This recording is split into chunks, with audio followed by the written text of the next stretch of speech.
learning video D of section 2.4.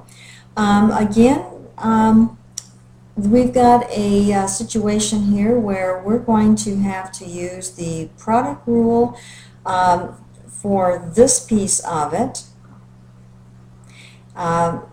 This factor times this factor, but when we take the derivative of this factor, we've got now a quotient to take. We'll have to then evaluate it at a specific point. So let's begin finding the derivative.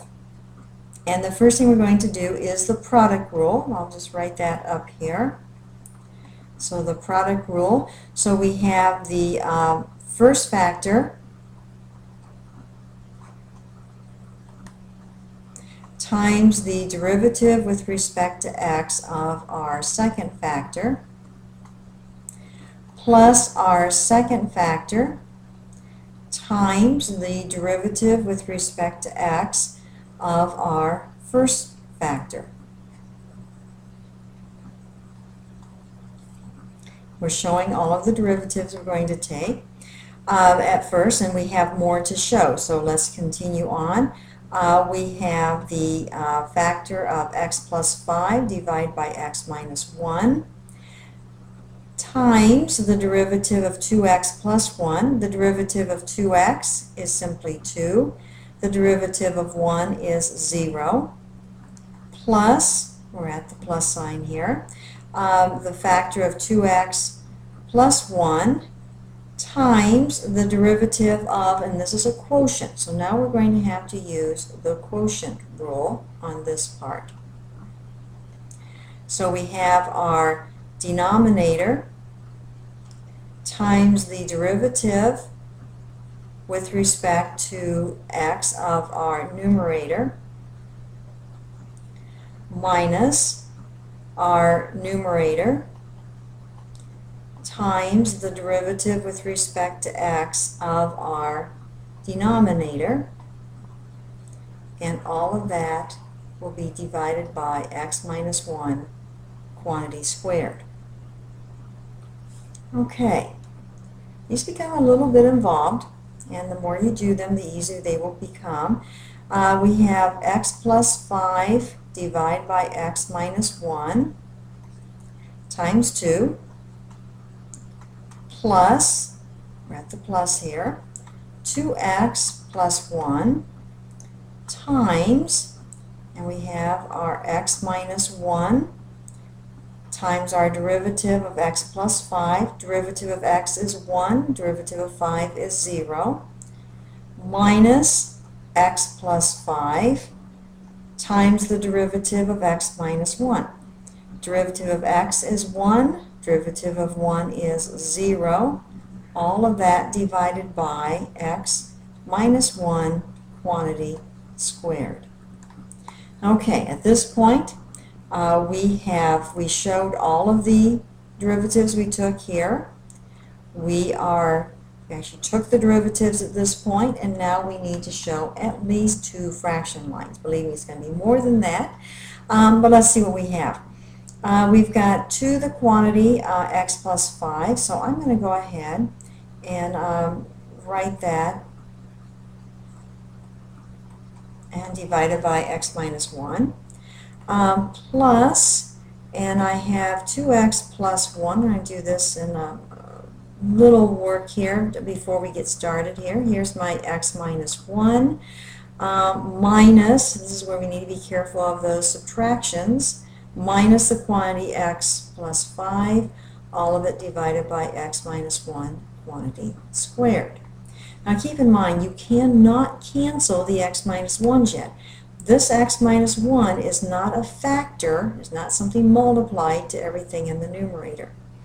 But let's see where we can go with this. Equals, I do notice though that I have x minus 1 here and I have x minus 1 squared here.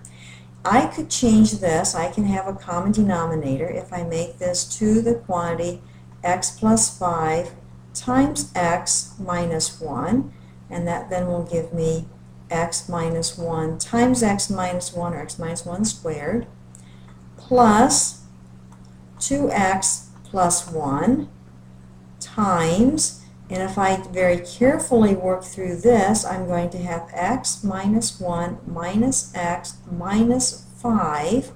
So my x's will cancel, and I have negative 6 divided by the square of x minus 1 quantity squared. Okay. I'm going to multiply these together. So this would be x squared. Let's see, outside is negative x, inside is 5x, so that would be plus 4x minus 5. So that's going to give me here 2x squared plus 8x minus 10, multiplying the 2 through there. And over here, multiplying a negative 6 would be negative 12x minus 6. And since both fractions now have the same denominator, I'll get that. And I can simplify this then as 2x squared minus 4x minus 16 divided by x minus 1. And there's no reason not to. Let's factor out the 2x squared minus 2x minus 8 divided by x minus 1 quantity squared. I see no way that we're going to be able to factor this and get an x minus 1 squared, so we're kind of stuck right there. We're going to stop. But are we done with the problem? Let's go back. It said find the derivative at the point 0, 5. So let's see. At the point 0, negative 5, f prime of x, or the derivative of, and again, let's just remind ourselves, this is our derivative up here. So this would be f of 0 would be 2 times negative 8 divided by negative 1 squared. If x is 0, we have only negative 8. X is 0 is just negative 1. So I have negative 16. This is always positive, so I end up with negative 16. Now, let's check this one and see. Let's just make sure that we have this correct. And how do we check it?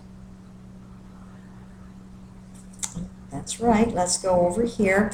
I'm going to ask you to go to Document and Insert and New Problem. For those of you on the gray touchpad, just go home. If you go home and pick up, I'm sorry, let's try that one more time. I'm going to go to Current here. Let's do Control Home and then Insert and New Problem. Okay. So let's go to our problem here, and we're going to insert. Again, go back to the original problem. I cannot emphasize that enough. So we're going to start with a fraction. So we'll have a fraction, and the fraction begins with x plus 5. And then we're going to divide that by x minus 1. Move outside of that fraction, multiply, and give yourselves a set of parentheses, and we now have 2x plus 1. And we're going to graph that. We want to know the derivative at the point 0, negative 5. I'm